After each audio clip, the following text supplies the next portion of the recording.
Today I have another episode for you guys of Crypto Madness. The crypto space is ever so crazy every single day. And obviously, today is no exception, as Crypto.com, an exchange we all know and love, sues a woman after sending her $10 million by mistake.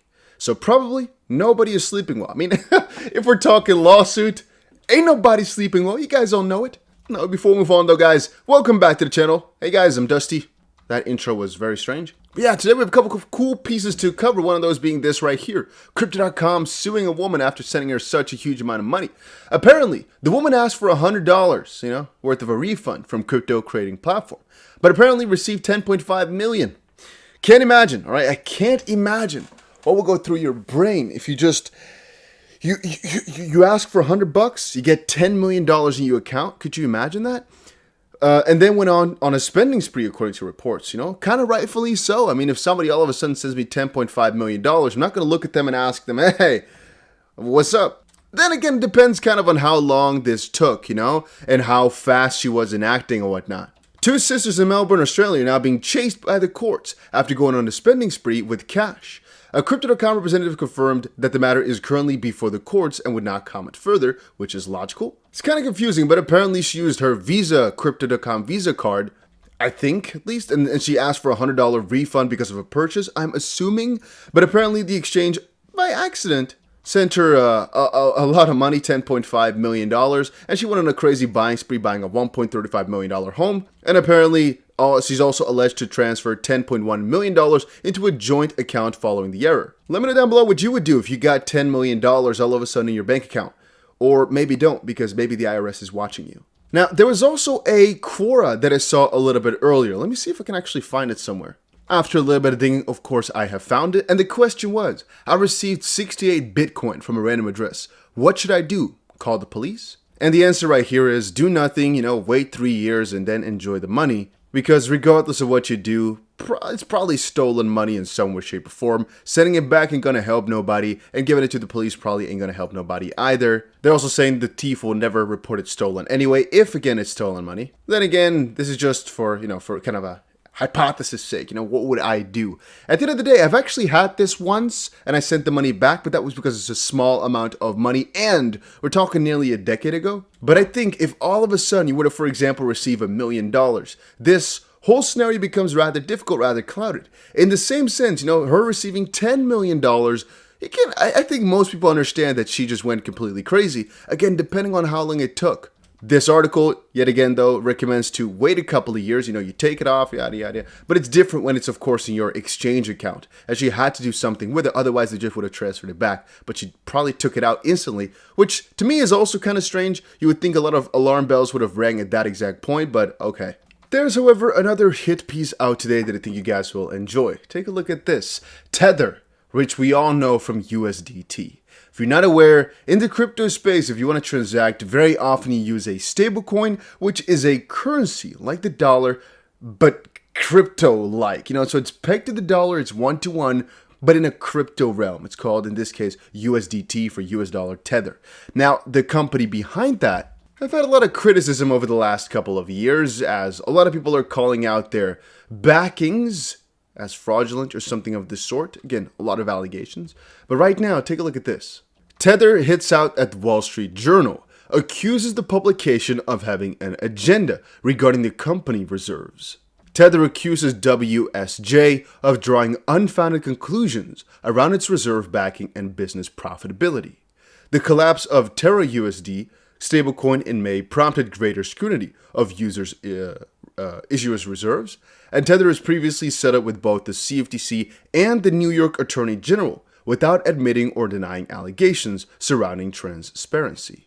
Now, honestly, the whole debacle is quite stupid, as you can read right here. The statement claims the Wall Street Journal's criticism of Tether's use of 3 months' worth of T-bills as a reserve asset is unfounded, since U.S. Treasuries have been a safe haven asset globally for many years. As Fortune confirms, U.S. Treasuries are considered almost as safe as liquid as the U.S. dollar, backing up Tether's claims. And there's also a theory that a lot of hedge funds are going against Tether, trying to take it down, but they're also refuting those claims. But I guess this is sparking up a greater issue of transparency in the crypto space, and certainly that's the case. If, by the way, you're a crypto holder and you're wondering what to watch out for next, here's the Real Vision CEO, Raul Paul, who is an ex-Goldman Sachs executive. He's basically said if the dollar keeps going, it's going to really break things. It has literally done parabolic. According to Paul, he believes the DXY will likely continue its ascent. There's literally nothing until 120. If we break this weak trend line and deviation from trend suggests, it can get to 122. He also says that the dollar's strength could cause headaches this week for crypto and equities investors, but he argues there could be one saving grace for both sectors. It could cause a nasty week in risk assets. I don't think equities make new lows, but I'm not sure of that. Same with crypto. Personally, I think we get saved by weak economic data this week though. And I guess regarding that situation, we will certainly have to see. Over the short term though, I guess I described everything in my previous video. If you guys haven't checked it out, check it out. The link's down below. There's not going to be a link down below. A link down below is for my $10,000 giveaway, which you should check out. What I'm referring to is the previous video where we talked about everything that's happening over at the Fed, right? Everything that people are anticipating upon and whatnot. And I guess that the article which we're seeing right now would have been a perfect addition to that video, but unfortunately it is already out there. There's another piece of news that I wasn't sure if I wanted to cover because the situation is obviously very hurtful to a lot of people. You know, with the whole CryptoCom debacle from earlier in the video, I kind of believe, that $10 million is cutting into Crypto.com's profits. It's not really hurtful to investors too much so. But this type of stuff makes my blood boil because these are literal scammers. Thodex, crypto exchange's CEO, has actually, which is good news though, been arrested for allegedly defrauding investors of nearly $3 billion, which is nuts. He disappeared last year. His full name you can see right there. He's been arrested in Albania following his disappearance after stealing from roughly 400,000 users, which is absolutely crazy. Now again, these are all allegations. I'm not saying he did anything wrong. I'm just reporting on the fact that he got arrested right now and supposedly, reportedly, following this article, these are not my own opinions, has taken the belongings of roughly 400,000 people. How they say it happened, again, their own words. I'm not saying he did anything wrong, just reading out what it says. Özer is accused of disappearing with about 2.7 billion, billones, in users' funds back in April of last year. When Thodex was considered one of the largest crypto trading platforms in the country, the exit scam was initiated at a period when Bitcoin and the general crypto market were experiencing a massive bull run. Notably, before Özer's disappearance, the exchange had halted the ability of customers to withdraw their funds, with the platform offering no concrete information. And before going dark, Thodex lured investors by pledging to distribute luxury cars through an advertising campaign featuring famous Turkish models. Interestingly, the exchange later shared a message that it needed 5 days to deal with an unspecified outside investment. And this proves a very important point, all right?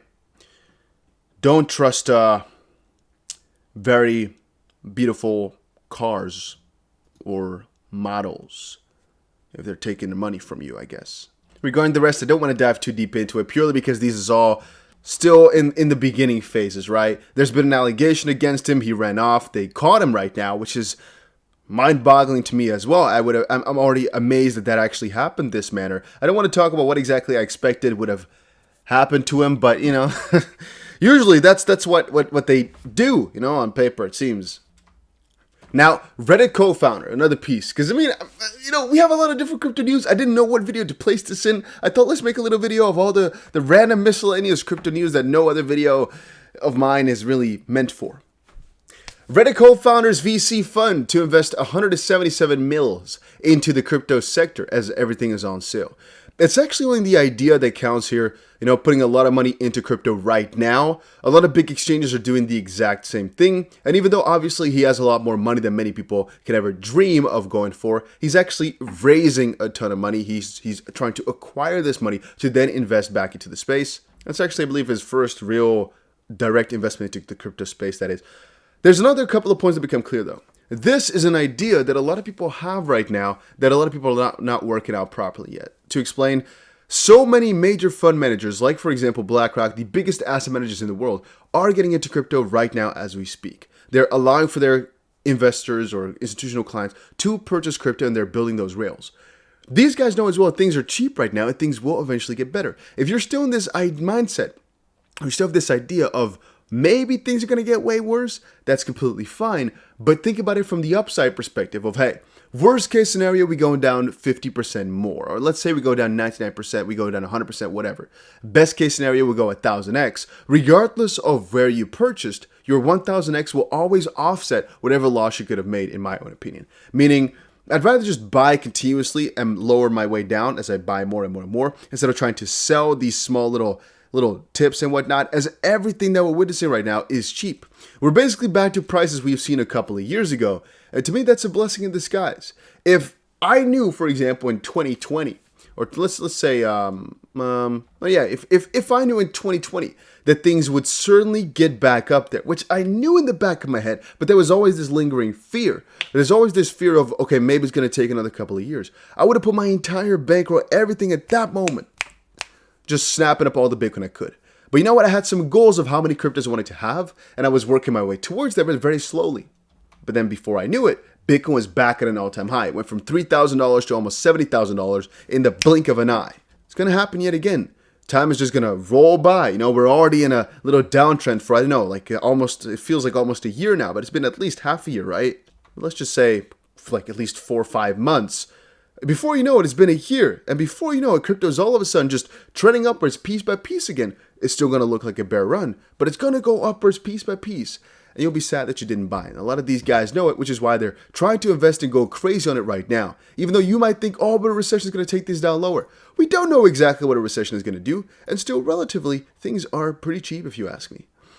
But yeah, that was it for my today's little update on a couple of these crypto banners. Let me know, by the way, if you guys have checked out these launches over on Bybit. I always recommend to check them out. This one is happening already like very soon though. I didn't report this onto you guys soon enough potentially. This is actually happening in a couple of hours. Oh, actually, I read it wrong. So from here on forward, it's going to be the snapshot period, meaning, you know, if you have a Bybit account, I would highly recommend checking this out. But basically, what it does is it checks how many BIT you have, or it uses this USDT lottery system. And eventually, after this period is over, you're going to get some of this new token, Accuses, which is, by the way, a very nice project from a couple of friends of mine. But again, I'm not saying go buy this. I'm not that type of guy. I'm just saying what I always do is actually buy into every single launch over on Bybit specifically.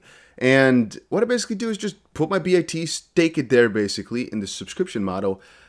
Because it just kind of snapshots how much BIT you have. Eventually, you buy a little bit of Accuses with your BIT, and usually that just does well. I explained it in a really bad manner, but I've already explained it a billion times to all my loyal viewers, so hopefully you guys understand. Just, again, another project's launching on Bybit. Go ahead and check it out. Usually it does extremely well. We don't know how much X or anything like that, but I just buy into all of them, and it's never been bad. So, yeah, that was it. Thank you all for watching. Always do your own due diligence. And, I don't know, stay classy out there, whatever. Adios, amigos. Check out my giveaway.